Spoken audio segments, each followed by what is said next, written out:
이제 저는 몇 마디 줄을 달아야겠습니다.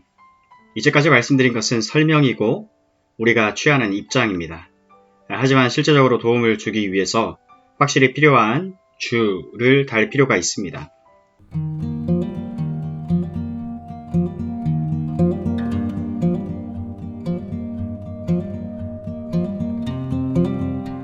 비록 제가 말해왔던 것이 이신칭의에 관해서 진리이고 그것이 믿음으로 의롭다함을 받는 모든 이들의 경우이지만 저는 여전히 믿음은 때때로 싸워야 한다고 주장합니다.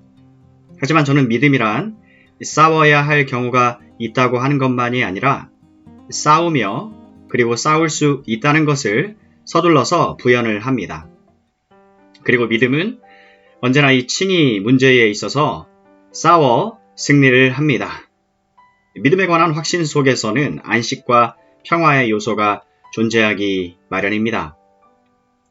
우리가 보는 대로 아브라함은 이것을 완전히 확신했습니다. 의롭다함을 믿는 믿음 안에서는 언제나 지식과 확신의 요소가 있게 마련입니다. 그래야만 하는 것입니다. 그렇지 않으면 우리가 하나님과의 화평을 누릴 수 없기 때문입니다. 그러나 동시에 믿음은 마귀가 그 모든 싸움을 걸어올 때마다 싸워야 할 것입니다. 가장 위대한 성도들은 자기들이 죽는 순간에도 마귀가 와서 칭의 문제를 제기하여 자신들을 요동시키려고 애쓴다는 것을 증거하였습니다. 하지만 믿음은 언제나 마귀를 대처할 수 있습니다. 그를 잠잠케 할 수 있습니다. 때로는 그 싸움은 절망적인 경우마저 있을 겁니다. 하지만 믿음은 싸울 수 있고 믿음은 기었고 이겨냅니다. 또 다른 예증을 사용하겠습니다. 이 문제에 있어서 믿음은 나침반의 바늘과 같습니다. 나침반은 언제나 북극을 가리키고 있습니다. 하지만 만일 여러분이 매우 강력한 자석을 캠퍼스의 다른 방향에다 갖다 대면 바늘은 그쪽으로 움직이고 자석을 떼면 결국 바늘은 이리저리 회전을 하게 되어 심하게 움직이게 됩니다. 하지만 확실한 것은 올바른 나침반이라면 바늘은 중심을 되찾습니다. 북쪽에 멈추는 지점을 알아보게 됩니다. 심하게 움직이고 요동을 하게 되지만 중심으로 되돌아오고 안주하는 자리를 찾게 됩니다. 사랑하는 여러분, 믿음도 이와 같습니다. 이처럼 의심의 시험에 빠진다고 하는 단순한 사실과 투쟁하며 모든 논증을 제시해야 됩니다. 모든 문제에 다시 주의를 기울인다고 해서 믿음을 가지지 않았음을 뜻하지 않습니다. 어느 의미에서는 우리가 다시 제자리로 돌아가는 이상 그것은 믿음이 있다는 증거입니다. 이상이 저의 첫 번째 주입니다. 저는 지금 믿음에는 언제나 확신의 요소가 있음을 강조하고 있습니다. 그러나 그렇다고 해서 늘 완전한 확신이 있다는 것을 의미하지는 않습니다. 히브리서 10장 19절 이하 22절에 완전한 믿음의 확신에 관한 훌륭한 말씀이 있습니다. 그러므로 형제들아 우리가 예수의 피를 힘입어 성소에 들어갈 담력을 얻었나니 그 길은 우리를 위하여 휘장 가운데로 열어놓으신 새롭고 산 길이요 휘장은 곧 저의 육체니라. 또 하나님의 집 다스리는 큰 제사장이 계심에 대제사장이 계심에 우리가 마음의 뿌림을 받아 양심의 악을 깨닫고 몸을 맑은 물로 씻었으니 참 마음과 온전한 믿음으로 하나님께 나아가자. 지금 제가 믿음에 언제나 존재한다고 말하고 있는 확신은 반드시 온전한 확신을 뜻하지는 않습니다. 그냥 확신과 온전한 확신에는 차이가 있습니다. 제가 규정하고 전제하는 바는 믿음에는 어느 정도 확신이 있기 마련입니다. 바울이 성령이 우리 영으로 더불어 우리가 하나님의 자녀인 것을 증거하신다고 했을 때 그의 의중에 있던 바를 모르고도 그리스도인일 수 있으며 믿음으로 의롭다함을 받아 칭의에 대한 확신을 가질 수 있습니다. 이 믿음의 온전한 확신이 없이도 그리스도인일 수 있는 것입니다. 성령의 직접적인 증거를 통한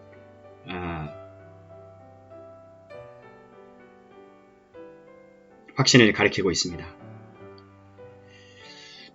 그러나 믿음으로 의롭다 함을 얻지 못하고는 그리스도인일 수 없습니다. 여기서 말하는 믿음이란 확신의 요소와 언제나 안주하는 자리로 되돌아오는 능력을 뜻합니다. 때로는 여러분의 믿음이 여러분을 제자리로 되돌아오게 하는데 힘이 들지도 모릅니다. 하지만 반드시 여러분의 믿음은 그 자리에 이르게 되고 맙니다. 비록 온전한 믿음의 확신은 아닐지라도 그것이 확신하는 믿음이 되는 것은 바로 이 때문입니다. 얼마나 많은 사람들이 이것 때문에 용기를 얻게 됩니까? 마귀는 사람들이 온전한 믿음을 갖지 못했다는 것을 입증하기 위해 사람을 고민으로 몰아넣습니다. 그 다음에 마귀는 온전한 확신을 갖지 못했으니 너는 아무것도 얻은 것이 없다고 말합니다. 프로테스탄트의 원조들 가운데 몇몇은 유혹에 끌려 그리 말했던 것입니다. 하지만 그들은 분명히 잘못되어 있었습니다. 청교도들은 확실히 이 점에서 옳았습니다. 근 200년간의 위대한 복음운동 지도자들도 마찬가지였습니다.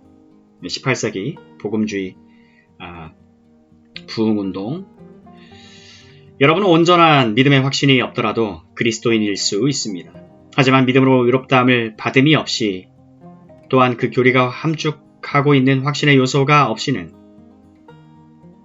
아무리 해도 그리스도인일 수가 없는 것입니다. 안 된 일이지만 저는 세 번째 줄을 부연합니다. 이것이 불필요하기를 여러분께 원합니다. 그러므로 믿음으로 의롭다함을 받았으니 하나님으로 더불어 화평을 누리자. 저는 화평에 대해 말씀드렸습니다. 그러나 안타깝게도 거짓 평화가 있는 것입니다. 자기가 하나님과 화평한 자리에 있다고 생각하지만 실제로는 그렇지 않은 사람들이 있습니다. 그러면 거짓 화평의 특징은 뭡니까? 우리가 이 면을 고려하는 것은 신약에 이 점이 언급되어 있기 때문입니다. 사도 요한은 초대교회에 존재했던 어떤 부류의 사람들에 대해 말합니다. 저희가 우리에게서 나갔으나 이는 저희가 우리에게 속하지 아니함을 나타내려 함이라. 요한일서 2장 19절 말씀. 역시 히브리서 6장에 언급된 사람들을 생각해 보십시오.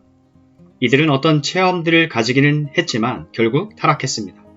이들은 전혀 중생, 즉 거듭나지 않았던 것입니다.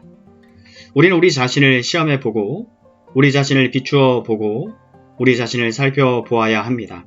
성경이 말하는 대로 우리가 믿음 안에 있는지 그렇지 않은지 말입니다. 고린도후서 13장 5절 말씀. 거짓 화평의 특징들은 어떤 것들입니까? 그것은 대부분 믿음을 단순히 신념이나 명제와 진리에 대한 지적 동조로 생각하는 데 있습니다. 이 그릇된 생각은 로마서 10장 9절을 기반으로 하고 있습니다. 네가 만일 네 입으로 예수를 주로 시인하면 그들은 어떤 사람이든지 나는 예수가 주님이심을 믿습니다. 또 예수가 하나님의 아들이심도 믿습니다. 라고 말하기만 하면 그것으로서 구원을 받는다. 영혼의 모든 것이 잘 된다고 가르쳤고 지금도 가르치고 있습니다. 하지만 모든 것이 잘 돼 있지 않을 수도 있습니다. 여러분이 진리를 인정할 수 있고 그것에 지적인 동조를 할 수 있으면서도 실제로는 그렇게 함으로써만은 구원을 받지 못하는 것입니다. 경건의 모양은 있으나 경건의 능력은 부인하는 자들이 있습니다. 믿음이란 지적인 문제가 아닙니다. 제가 확신의 요소를 강조하여 보여드리려 노력했던 것과 같이 믿음은 그보다 더 깊은 것입니다. 두 번째, 거짓 화평을 가지고 있는 사람은 주로 그리스도와 그의 공로에 의지하는 것보다 자기 자신의 믿음을 의지하고 있습니다. 자기 자신의 믿음을 의지합니다. 그들은 실상 그리스도와 그분이 이루신 것보다 자신의 믿는 행위를 바라봅니다. 그들은 말합니다. 나는 지금 믿는다. 그러니 나의 모든 것이 잘 돼 있음이 틀림없다. 이들은 자기 자신을 확신시킵니다. 일종의 자기 자만입니다. 그들은 그리스도를 바라보고 있지 않습니다. 자기 자신들의 믿음을 바라보고 있습니다. 믿음을 일종의 자기들이 신뢰할 공로로 봅니다. 믿음을 공로로 본다. 거짓 화평의 또 다른 요소는 다소 놀랄만하고 전혀 뜻밖이라 생각되는 것인데요. 거짓 화평을 가진 사람은 결코 의심으로 고민하지 않는다는 사실입니다. 하지만 바로 이 점이 마귀가 수작을 부리는 장소입니다. 가짜는 언제나 너무나 놀라워 보이고 참다운 것보다 훨씬 뛰어납니다. 마귀가 어떤 사람에게 거짓 화평을 참 화평이냐 속여줄 때 마귀는 사람이 결코 고심하지 않을 조건을 만들어 줍니다.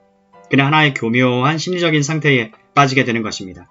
진리를 진정으로 대하지 못하고 그래서 그를 불안하게 하는 것은 아무것도 없습니다.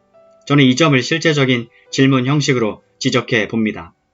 여러분은 전도 집회에 참석해서 전혀 불안을 느끼지 않고 앉아 있을 수가 있습니까? 만일 그럴 수 있다면 여러분 자신을 유심히 시험해 보는 게 좋습니다. 물론 저는 복음이 참되게 전파되고 하나님의 진노와 인간의 절망으로부터 시작하는 전도 집회를 가정합니다. 여러분이 구원 받은 것 같은 생활을 얼마나 오랫동안 했는지는 문제가 되지 않습니다. 만일 여러분이 참으로 의롭다함을 받았다면 무언가 불안을 느끼게 될 겁니다. 그리고 나서야 믿음으로 의롭다함을 주신 하나님께 감사를 드리게 될 겁니다. 그것을 여러분 자신에게 적용시킬 것입니다.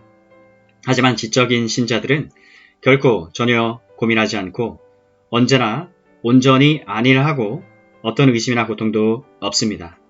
그들은 말합니다. 내가 결심한 이래로 한순간이라도 고민해 본 적이 없다. 이렇게 말하는 것은 언제든지 매우 위험한 상태를 지시합니다. 사실 이런 일이 있을 수 없기 때문입니다. 이 점을 달리 표현하면 이런 류의 사람은 언제나 지나치게 건강해 보인다는 것입니다. 이 거짓되고 위장된 화평을 누리는 사람들은 지나치게 위장된 말을 합니다. 너무 명랑한 사람들입니다. 그 사람들과 신약에서 보여주는 그리스도인의 모습을 비교해 보십시오. 신약에서 말하는 그리스도인은 침통하고 냉정하며 겸허심과 경건한 두려움으로 하나님께 나아가는 사람입니다. 하지만 거짓 화평을 가진 사람은 이 점에 대해서는 알지 못합니다. 이들은 온전히 안색이 좋고 모든 것이 잘되며 최상으로 행복하다고 느낍니다. 그가 참 그리스도인이라면 이와 같은 일은 전혀 성경에 나타나지 않습니다. 여러분은 사도 바울의 입술로만 유창하게 제잘거린다고 생각할 수 있습니까? 그의 말투는 이렇습니다. 주에 대한 두려움을 알므로 우리가 사람들을 경책하노라. 나도 너희와 함께 약함과 두려움과 떨림으로 있었노라. 두렵고 떨림으로 너희 구원을 이루라. 거짓 화평의 또 다른 특징은 사죄, 죄 용서에만 관심을 기울였지 의에는 관심이 없습니다. 거짓 화평을 가진 사람은 오직 죄의 용서에만 관심이 있습니다. 지옥에 가고 싶지는 않고 그래서 용서받기를 원하는 것입니다. 적극적인 의에 대해서는 생각이 들지 않으며 거룩하여지는 일과 하나님 앞에서 거룩하게 살아가는 것에는 관심이 없습니다. 그래서 자기 생활에는 태만하고 거룩을 구하지 않습니다. 그리고 히브리서에 있는 권면을 회피해 버리고 맙니다. 모든 사람으로 더불어 화평함과 거룩함을 좇으라. 이것이 없이는 아무도 주를 보지 못하리라. 히브리서 12장 14절 말씀. 그는 반율법주의자이며 오직 용서에만 흥미가 있고 그리스도인적인 생활을 영위하는 데에는 관심을 쓰지 않습니다. 거짓 평화를 가진 사람의 또 다른 피할 수 없는 특징은 그가 다시 죄에 빠질 때 그걸 너무 가볍게 생각한다는 것입니다.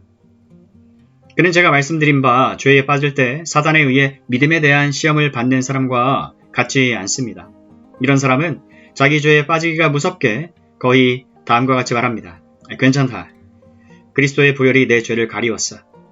그런 다음에 뻔뻔스럽게 일어나서 마치 아무 일도 없었던 것처럼 나아갑니다.